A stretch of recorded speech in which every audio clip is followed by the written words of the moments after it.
Hi friends, welcome to ತನು ಸ್ವಯಂ ಅಡುಗೆ. ಇವತ್ತಿನ ದಿನ ಒಂದು ಸೂಪರ್ ಟೇಸ್ಟಿಯಾಗಿರುವಂಥ ಮಟನ್ ಕಾಂಬೋ ಮಾಡೋದು ತೋರಿಸ್ತಾ ಇದ್ದೀನಿ. ಮಧ್ಯಾಹ್ನ ಊಟಕ್ಕೆ, ರಾತ್ರಿ ಡಿನ್ನರ್ಗೆ ಯಾವುದಕ್ಕೆ ಬೇಕಿದ್ರೂ ಮಾಡ್ಕೋಬೋದು. ತುಂಬ ಚೆನ್ನಾಗಿರುತ್ತೆ. ಬನ್ನಿ ಹೇಗೆ ಮಾಡೋದಂತ ನೋಡೋಣ. ಮಟನ್ ಚಾಪ್ಸ್ ಮಾಡಲಿಕ್ಕೆ ನಾನಿಲ್ಲಿ 3/4 kg ಆಗೋಷ್ಟು ಚಾಪ್ಸನ್ನು ಕಟ್ ಮಾಡಿಸ್ಕೊಂಡು ಬಂದಿದ್ದೀನಿ. ಅದ್ರ ಜೊತೆಗೆ ನೋಡಿ, ನಾನಿಲ್ಲಿ ಕೊಬ್ಬು ಅಂತ ಹೇಳ್ತೀವಿ ಅಥವಾ ಚರ್ಬಿ ಅಂತ ಹೇಳ್ತೀವಿ, ಅದು ಕೂಡ ಬೇಕಾಗುತ್ತೆ. ಅದಿದ್ರೇ ಇದು ಟೇಸ್ಟ್ ಬರುತ್ತೆ ತುಂಬ ಚೆನ್ನಾಗಿ. ಸ್ವಲ್ಪನಾದರೂ ನೀವು ಈ ಕೊಬ್ಬನ್ನು ಹಾಕಿಸ್ಕೊಂಬನ್ನಿ. ಇವಾಗ ಮಾಡೋದು ನೋಡೋಣ ಕ್ವಿಕ್ಕಾಗಿ. ಒಂದು ಪ್ಯಾನ್ ಬಿಸಿ ಇಟ್ಕೊಂಡಿದ್ದೀನಿ. ಇದಕ್ಕೆ ಒಂದು 2 ಇಂಚಿನಷ್ಟು ಚಕ್ಕೆಯನ್ನು ಹಾಕ್ಕೊಂಡಿದ್ದೀನಿ. ಜೊತೆಗೆ ಒಂದು 4 ರಿಂದ 5 ಲವಂಗವನ್ನು ಹಾಕ್ಕೊಂಡಿದ್ದೀನಿ. ಒಂದು 3 ಏಲಕ್ಕಿ, 1 ಟೀ ಸ್ಪೂನ್ ಆಗೋಷ್ಟು ಮೆಣಸಿನ ಕಾಳನ್ನು ಹಾಕ್ಕೊಂಡಿದ್ದೀನಿ. ಇದನ್ನು ಡ್ರೈ ರೋಸ್ಟ್ ಮಾಡ್ಕೋಬೇಕು. ಚೆನ್ನಾಗಿ ಡ್ರೈ ರೋಸ್ಟ್ ಮಾಡಾದ್ಮೇಲೆ ಇದ್ರ ಜೊತೆಗೆ ನೋಡಿ ಒಂದು 4 ರಿಂದ 5 ಹಸಿಮೆಣಸಿನ್ಕಾಯಿ ಅಥವಾ ನಿಮ್ಮ ಖಾರಕ್ಕೆ ಅನುಗುಣವಾಗಿ ಹಸಿಮೆಣಸಿನ್ಕಾಯಿ ನೀವು ಹಾಕೋಬೋದು. ನಾನು ಸ್ವಲ್ಪ ಜಾಸ್ತಿನೇ ಹಾಕೋತೀನಿ. ನಾವು ಖಾರ ಸ್ವಲ್ಪ ಜಾಸ್ತಿ ತಿನ್ನೋದ್ರಿಂದ ಸ್ವಲ್ಪ ಜಾಸ್ತಿ ಬಳಸಿದ್ದೀನಿ. ಇದಕ್ಕೆ ನೋಡಿ ಒಂದು 2 ಇಂಚಿನಷ್ಟು ಶುಂಠಿಯನ್ನು ಹಾಕ್ಕೊಂಡಿದ್ದೀನಿ. ಸಣ್ಣದಾಗಿ ಕಟ್ ಮಾಡಿಕೊಂಡು 2 ಗಡ್ಡೆ ಬೆಳ್ಳುಳ್ಳಿನೂ ಕೂಡ ಸಿಪ್ಪೆ ತೆಗಿಲಾರದೆ ನಾನಿಲ್ಲಿ ಹಾಗೆ ಬಳಸಿದ್ದೀನಿ. ನೀವು ಬೇಕಿದ್ರೆ ಸಿಪ್ಪೆ ತೆಗೆದು ಬಳಸ್ಬೋದು. ಇದನ್ನು ಕೂಡ ಅಷ್ಟೇ ಡ್ರೈ ರೋಸ್ಟ್ ಮಾಡ್ಕೊಳ್ತೀನಿ. ಇದನ್ನು ನೋಡಿ ಡ್ರೈ ರೋಸ್ಟ್ ಮಾಡ್ಕೊಂಡಾದ್ಮೇಲೆ ಇದನ್ನು ಬೇರೆ ಒಂದು ಪ್ಲೇಟ್ಗೆ ತೆಗೆದಿಟ್ಕೊಂಡು ಇದನ್ನು ನುಣ್ಣಗೆ ರುಬ್ಕೋಬೇಕಾಗುತ್ತೆ. ಮಿಕ್ಸರ್ ಜಾರ್ ಹಾಕ್ಕೊಂಡು ನುಣ್ಣಗೆ ರುಬ್ಕೊಳ್ಳಿ. ನೋಡಿ ಈ ಥರ ರುಬ್ಕೋಬೇಕು. ಇಷ್ಟಾದರೆ ಸಾಕು, ನಮಗೆ ಮಸಾಲ ಪೇಸ್ಟ್ ರೆಡಿ ಆಗುತ್ತೆ. ಇವಾಗ ಮಾಡೋದನ್ನ ಒಂದು ದೊಡ್ಡ ದಪ್ಪ ತಳ ಇರುವಂಥ ಪಾತ್ರೆಯನ್ನು ತೊಗೊಂಡಿದ್ದೀನಿ. ಒಂದು 4 ಟೇಬಲ್ ಸ್ಪೂನ್ ಅಷ್ಟು ಎಣ್ಣೆ ಹಾಕ್ಕೊಂಡು ಸಣ್ಣದಾಗಿ ಈರುಳ್ಳಿ ಕಟ್ ಮಾಡ್ಕೊಂಡು ಹಾಕ್ಕೊಂಡಿದ್ದೀನಿ. ನಾವು ಆವಾಗಲೇ ರುಬ್ಬಿಟ್ಕೊಂಡಂಥ ಶುಂಠಿ ಬೆಳ್ಳುಳ್ಳಿ ಮತ್ತು ಮಸಾಲೆ ಏನಿದೆ ನೋಡಿ, ಒಣ ಮಸಾಲೆಗಳು, ಅದನ್ನು ಎಣ್ಣೆಯಲ್ಲಿ ಚೆನ್ನಾಗಿ ಫ್ರೈ ಮಾಡ್ಕೋಬೇಕಾಗುತ್ತೆ. ಇದೇ ಮೇನ್ ಸ್ಟೆಪ್. ಇದಕ್ಕೆ ಚಾಪ್ ನಿಮಗೆ ಟೇಸ್ಟ್ ಚೆನ್ನಾಗಿ ಬರಬೇಕಂದ್ರೆ ಈ ಸ್ಟೆಪ್ಪನ್ನು ಖಂಡಿತ ಫಾಲೋ ಮಾಡಿ. ಇದೇ ಥರ ನೀವು ಮಾಡಬೇಕಾಗುತ್ತೆ, ತುಂಬ ಚೆನ್ನಾಗಿ ಬರುತ್ತೆ. ಇವಾಗ ನೋಡಿ, ನಾನು ಆವಾಗಲೇ ಇಟ್ಕೊಂಡಂಥ ಕೊಬ್ಬು, ನಾನು ಆವಾಗ ತೋರಿಸಿದ್ನಲ್ಲ, ಮಟನ್ ಚರ್ಬಿ ಅಂತ ಏನು ಕರಿತೀವಿ ಅಥವಾ ಕೊಬ್ಬು ಅಂತ ಕೂಡ ಕರೀತಾರೆ, ಅದನ್ನು ಹಾಕ್ಕೊಳ್ತಾ ಇದ್ದೀವಿ. ಈ ಎಣ್ಣೆನಲ್ಲೇ ಹಾಕೋಬೇಕು. ಹಾಗೆ ಹಾಕಿದ್ರೆ ಅದು ಬೇಯೋದಿಲ್ಲ. ಎಣ್ಣೆಲಿ ಹಾಕಿದ್ರೆ ತುಂಬ ಚೆನ್ನಾಗಿ ಟೇಸ್ಟ್ ಬಿಟ್ಕೊಳ್ಳುತ್ತೆ. ಆವಾಗ ನಿಮಗೆ ಚಾಪ್ಸು ಗ್ರೇವಿ ಏನಿದೆ ತುಂಬ ಚೆನ್ನಾಗಿ ಬರುತ್ತೆ.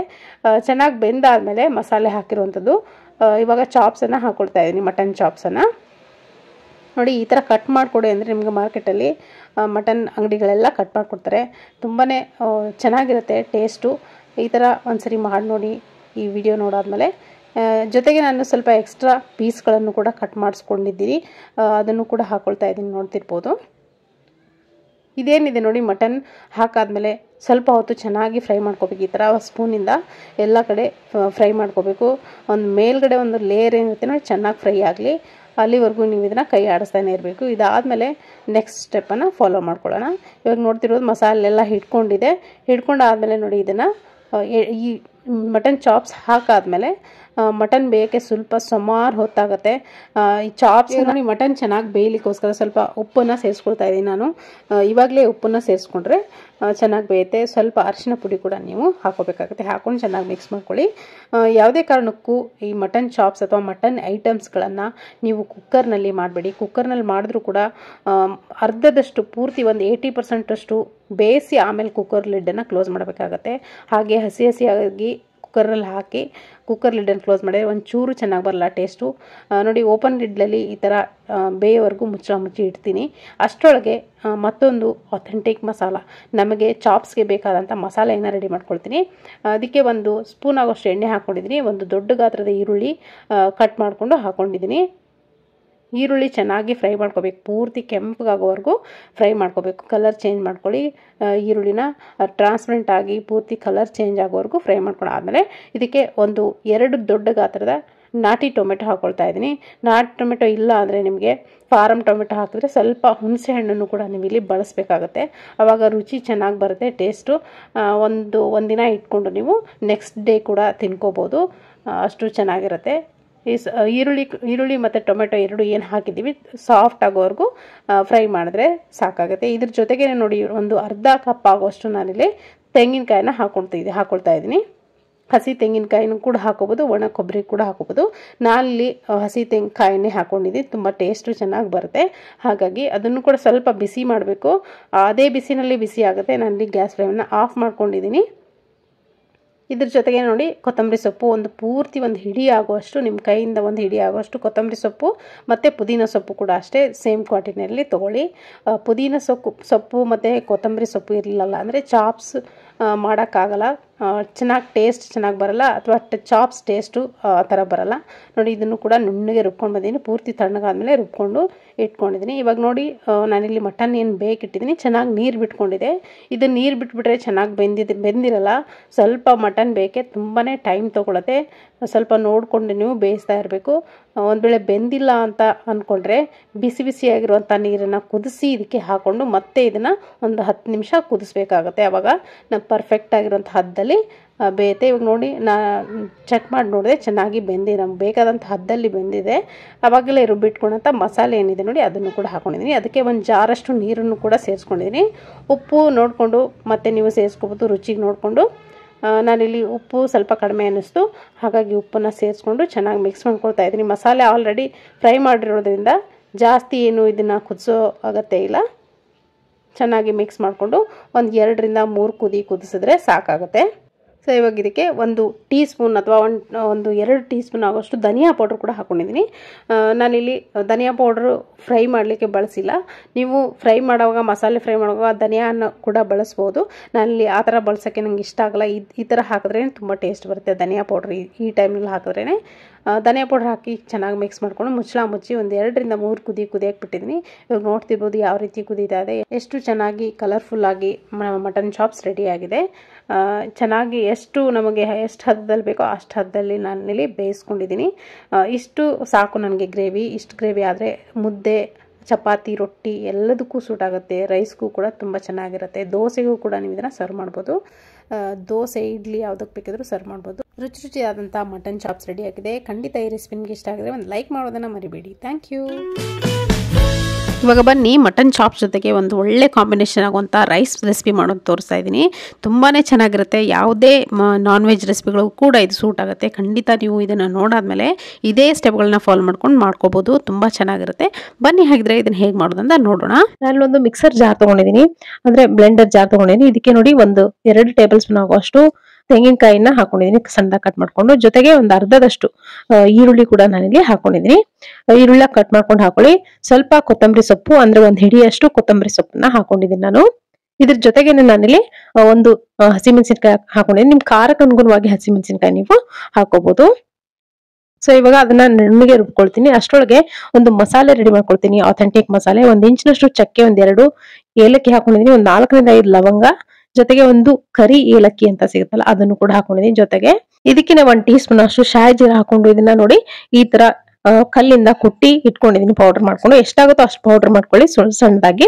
ಇದನ್ನ ಸೈಡ್ ಅಲ್ಲಿ ಎತ್ತಿಟ್ಕೊಳ್ಳೋಣ. ನಾನಿಲ್ಲಿ ಫ್ರೆಶ್ ಆಗಿ ಇವಾಗ ತಾನೇ ಮನೇಲೆ ತೆಗೆದಿರುವಂತ ಬೆಣ್ಣೆ ತಗೊಂಡಿದ್ದೀನಿ, ಒಂದು 4 ಟೇಬಲ್ ಸ್ಪೂನ್ ಅಷ್ಟಿದೆ. ಇದಕ್ಕೆ ನೋಡಿ 1 ಈರುಳ್ಳಿ ಬೇಕಾಗುತ್ತೆ, 2 ಗೆಡ್ಡೆ ಬೆಳ್ಳುಳ್ಳಿನ ಸಿಪ್ಪೆ ತೆಗೆದು ಇಟ್ಕೊಂಡಿದ್ದೀನಿ. ಜೊತೆಗೆ 2 ಟೊಮೆಟೊ ಕೂಡ ನಾನಲ್ಲಿ ಸಣ್ಣದಾಗಿ ಕಟ್ ಮಾಡ್ಕೊಂಡು ಇಟ್ಕೊಂಡಿದ್ದೀನಿ. ಇಷ್ಟು ಸಾಮಗ್ರಿ ಬೇಕಾಗುತ್ತೆ.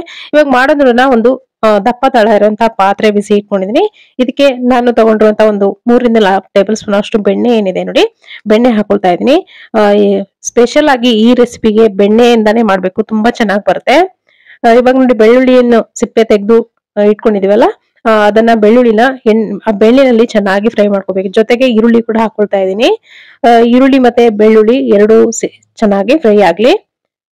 ಸ್ವಲ್ಪ ಹೊತ್ತು ಎಣ್ಣೆನಲ್ಲಿ ಫ್ರೈ ಆದ್ಮೇಲೆ ಉಳಿದಿರುವಂತ ಸಾಮಗ್ರಿಗಳನ್ನ ನಾವು ಹಾಕೋಬಹುದು. ಸೊ ಇವಾಗ ಈರುಳ್ಳಿ ಬೆಳ್ಳುಳ್ಳಿ ಟ್ರಾನ್ಸ್ಪರೆಂಟ್ ಆಗೋ ತರ ಫ್ರೈ ಆಗಿದೆ. ಇದಕ್ಕೆ ಕುಟ್ಟಿ ಇಟ್ಕೊಂಡಂತ ಮಸಾಲೆ ಪೌಡರ್ನ ಹಾಕೊಂಡಿದೀನಿ ಪೂರ್ತಿಯಾಗಿ. ಎಷ್ಟು ಮಸಾಲೆ ತಗೊಂಡಿದೀನಿ ಅಷ್ಟು ಹಾಕೊಂಡಿದೀನಿ. ನಾನ್ ಮಾಡಿರುವಂತ ಕ್ವಾಂಟಿಟಿಗೆ ಅಷ್ಟು ಮಸಾಲೆ ಸಾಕಾಗತ್ತೆ. ಜಾಸ್ತಿ ಮಸಾಲೆ ಆದ್ರೂ ಕೂಡ ಚೆನ್ನಾಗಾಗಲ್ಲ ಇದು. ಎಷ್ಟು ಹಾಕ್ಬೇಕು ಅಷ್ಟು ಪ್ರಮಾಣದಲ್ಲಿ ಮಾತ್ರ ಹಾಕ್ಬೇಕು. ಇವಾಗ ನೋಡಿ 1 ಟೇಬಲ್ ಸ್ಪೂನ್ ಆಗೋಷ್ಟು ಶುಂಠಿ ಬೆಳ್ಳುಳ್ಳಿ ಪೇಸ್ಟ್ ಅನ್ನು ಕೂಡ, ಫ್ರೆಶ್ ಆಗಿ ಮನೆಯಲ್ಲೇ ಮಾಡಿರುವಂತ ಶುಂಠಿ ಬೆಳ್ಳುಳ್ಳಿ ಪೇಸ್ಟ್ ತುಂಬಾನೇ ಚೆನ್ನಾಗಿರುತ್ತೆ. ನೀವು ಒಂದ್ಸರಿ ಮಾಡಿಟ್ಕೊಂಡ್ರೆ ತಿಂಗಳಾನ್ಗಟ್ಲೆ ಏನು ಹಾಳಾಗೋದಿಲ್ಲ. ಆತರ ಶುಂಠಿ ಬೆಳ್ಳುಳ್ಳಿ ಪೇಸ್ಟ್ ನ ಯಾವ ರೀತಿ ಮಾಡೋದು ಅಂತ ನೋಡ್ಬೇಕಿದ್ರೆ ಒಂದ್ಸರಿ ನೀವು ನಮ್ಮ ಚಾನಲ್ ನ ಚೆಕ್ ಮಾಡಿ. ನೋಡಿ, ಶುಂಠಿ ಬೆಳ್ಳುಳ್ಳಿ ಪೇಸ್ಟ್ ಹಾಕಾದ್ಮೇಲೆ ಚೆನ್ನಾಗಿ ಫ್ರೈ ಮಾಡ್ಕೋಬೇಕು. 1-2 ನಿಮಿಷ ತಳ ಹಿಡಿಯೋವರೆಗೂ ಫ್ರೈ ಮಾಡ್ಕೊಳ್ಳಿ. ಇದಾದ್ಮೇಲೆ ನಾವು ಅವಾಗ್ಲೇ ಬ್ಲೆಂಡರ್ ಜಾರ್ ಅಲ್ಲಿ ರುಬ್ಬಿಟ್ಕೊಂಡಂತ ಮಸಾಲೆ ನೋಡಿ ಅದನ್ನು ಕೂಡ ಇದಕ್ಕೆ ಹಾಕೊಂಡು ಹಸಿ ವಾಸನೆ ಎಲ್ಲ ಹೋಗೋವರೆಗೂ 1-2 ನಿಮಿಷ ಫ್ರೈ ಮಾಡ್ಬೇಕಾಗತ್ತೆ. ಯಾಕಂದ್ರೆ ಹಸಿದಾಗಿರುವಂತ ಈರುಳ್ಳಿ ಹಾಕಿರೋದ್ರಿಂದ ಸ್ವಲ್ಪ ಹೊತ್ತು ಈರುಳ್ಳಿ ಎಲ್ಲ ಚೆನ್ನಾಗಿ ಫ್ರೈ ಆಗ್ಬೇಕು. ಪೂರ್ತಿ ಕಲರ್ ಚೇಂಜ್ ಆಗುತ್ತೆ ಅಲ್ಲಿವರೆಗೂ ಫ್ರೈ ಮಾಡ್ಕೊಳ್ಳಿ. ಇದ್ರ ಜೊತೆಗೆ ನಾನಿಲ್ಲಿ ಟೊಮೆಟೊ ಕೂಡ ಕಟ್ ಮಾಡಿ ಇಟ್ಕೊಂಡಂತ ಟೊಮೆಟೊ ಏನಿದೆ ಅದನ್ನು ಕೂಡ ಹಾಕೊಂಡಿದೀನಿ. ಟೊಮೆಟೊ ಆಪ್ಷನಲ್, ನೀವು ಹಾಕಿದ್ರೆ ಚೆನ್ನಾಗಿರುತ್ತೆ ಟೇಸ್ಟ್, ಹಾಕದೇ ಇದ್ರು ಕೂಡ ಏನು ತೊಂದ್ರೆ ಇಲ್ಲ. ನೋಡಿ, ಚೆನ್ನಾಗಿ ಫ್ರೈ ಆದ್ಮೇಲೆ ನಾನು ಇದಕ್ಕೆ ನೀರನ್ನ ಸೇರಿಸ್ಕೊಳ್ತಾ ಇದ್ದೀನಿ. ಈ ಗ್ಲಾಸ್ ಇಂದ ನಾನಿಲ್ಲಿ ಒಂದು 2 ಗ್ಲಾಸ್ ಆಗೋಷ್ಟು ಅಕ್ಕಿಯನ್ನ ನಾನಿಲ್ಲಿ ನೆನ್ಸಿಟ್ಟಿದ್ದೀನಿ. ನಾರ್ಮಲ್ ಸೋನಾ ಮಸೂರಿ ರೈಸ್ ಅನ್ನೇ ನಾನಿಲ್ಲಿ ಬಳಸಿದ್ದೀನಿ. ನೀವು ಬೇಕಿದ್ರೆ ಯಾವುದೇ ರೈಸ್, ನೀವು ಯಾವ ರೈಸ್ ಬಳಸ್ತೀರೋ ಆ ರೈಸ್ ಅನ್ನು ಬಳಸಿ. ನಿಮ್ಮ ಅಕ್ಕಿ ಎಷ್ಟು ನೀರು ಹಿಡಿಯತ್ತೆ ಅನ್ನೋದು ನಿಮ್ಗೆ ಗೊತ್ತಿರುತ್ತೆ, ಅಷ್ಟು ನೀರನ್ನ ಪ್ರಮಾಣವನ್ನ ನೀವು ಹಾಕೋಬೇಕಾಗತ್ತೆ. ನಾನಿಲ್ಲಿ 1 ಗ್ಲಾಸ್ಗೆ 2 ಗ್ಲಾಸ್ ಅಷ್ಟು ನೀರನ್ನ ಪ್ರಮಾಣನ ಹಾಕೊಂಡಿದೀನಿ. ಒಂದು 4 ಗ್ಲಾಸ್ ಆಗೋಷ್ಟು ನೀರನ್ನ ಹಾಕೊಂಡಿದೀನಿ 2 ಗ್ಲಾಸ್ ಅಕ್ಕಿಗೆ. ಇದಕ್ಕೆ ಸ್ವಲ್ಪ ಅರಿಶಿನ ಪುಡಿ ಕೂಡ ಹಾಕೊಂಡಿದೀನಿ, ಕಲರ್ಗೋಸ್ಕರ ಹಾಕೋದು. ಆಲ್ರೆಡಿ ನಾವು ಹಸಿರು ಮೆಣಸಿನಕಾಯಿ ಮತ್ತೆ ಕೊತ್ತಂಬರಿ ಎಲ್ಲ ಸೊಪ್ಪೆಲ್ಲ ರುಬ್ಬಿರೋದ್ರಿಂದ ಕಲರ್ ಚೆನ್ನಾಗೇ ಬರುತ್ತೆ. ಆದ್ರೂ ಕೂಡ ಸ್ವಲ್ಪ ಅರಿಶಿನ ಪುಡಿ ಕೂಡ ಹಾಕೊಂಡಿದೀನಿ. ಚೆನ್ನಾಗಿ ಕುದಿ ಹಿಡಿಲಿ. ಸ್ವಲ್ಪ ಉಪ್ಪು ಕೂಡ ಸೇರಿಸ್ಕೊಂಡೆ ನಾನು. ಉಪ್ಪು ಎಷ್ಟು ಬೇಕೋ ಅಷ್ಟು ನೋಡ್ಕೊಂಡು ಇವಾಗ್ಲೇ ಹಾಕೋಬೇಕು. ಇವಾಗ ನೆನ್ಸಿಟ್ಟಿರುವಂತ ಅಕ್ಕಿ, ತೊಳೆದು ನೆನ್ಸಿಟ್ಟಿರುವಂತ ಅಕ್ಕಿಯನ್ನ ಸೇರಿಸ್ಕೊಂಡಿದೀನಿ. ಸೇರಿಸ್ಕೊಂಡು ಸರಿ ಚೆನ್ನಾಗಿ ಮಿಕ್ಸ್ ಮಾಡ್ಕೊಳ್ಳಿ. ನಾನು ಓಪನ್ ಲಿಡ್ ಅಲ್ಲೇ ಬೇಯಿಸ್ಕೊಳ್ತಾ ಇದ್ದೀನಿ. ನೀವು ಬೇಕಿದ್ರೆ ಇದನ್ನ ಕುಕ್ಕರ್ ಕೂಡ ಮಾಡ್ಕೋಬಹುದು. ಆದ್ರೆ ನಾನೇನ್ ಸಜೆಸ್ಟ್ ಮಾಡ್ತೀನಿ, ಕುಕ್ಕರ್ ನಲ್ಲಿ ಮಾಡೋ ಬದಲು ನೀವು ಓಪನ್ ಲಿಡ್ ಅಲ್ಲಿ ಈ ತರ ಪಾತ್ರೆಯಲ್ಲಿ ಮಾಡ್ಕೊಂಡ್ರೆ ತುಂಬಾ ಚೆನ್ನಾಗಿರುತ್ತೆ. ಮುಚ್ಚಳ ಮುಚ್ಚಿ ಒಂದು 15 ನಿಮಿಷ ಬಿಟ್ರೆ ಮೀಡಿಯಂ ಊರಿನಲ್ಲಿ ನೋಡಿ ಉದುರುದ್ರ ಆದಂತ ರುಚಿ ಆದಂತ ಈ ಬಿರಂಜಿ ರೈಸ್ ರೆಡಿ ಆಗುತ್ತೆ. ಖಂಡಿತ ಈ ರೆಸಿಪಿನ ನೀವು ನಿಮ್ಮನೇಲಿ ಟ್ರೈ ಮಾಡಿ ನೋಡಿ. ತುಂಬಾನೇ ರುಚಿ ಆಗುತ್ತೆ. ಯಾವುದೇ ನಾನ್ ವೆಜ್ ಕರ್ರಿಗಳಿಗಾಗ್ಲಿ ಗ್ರೇವಿಗಾಗ್ಲಿ ತುಂಬಾನೇ ಸೂಟ್ ಆಗುತ್ತೆ. ಸ್ಟೆಪ್ ಬೈ ಸ್ಟೆಪ್ ನಾನು ಏನ್ ಹೇಳ್ಕೊಟ್ಟಿದ್ದೀನಿ ಅದೇ ತರ ನೀವು ಮಾಡಿದ್ರೆ ಇದೇ ರುಚಿಯಲ್ಲಿ, ಇದೇ ಟೇಸ್ಟ್ ನಲ್ಲಿ ನೀವು ಬಿರಂಜಿ ರೈಸ್ ಮಾಡ್ಬೋದು.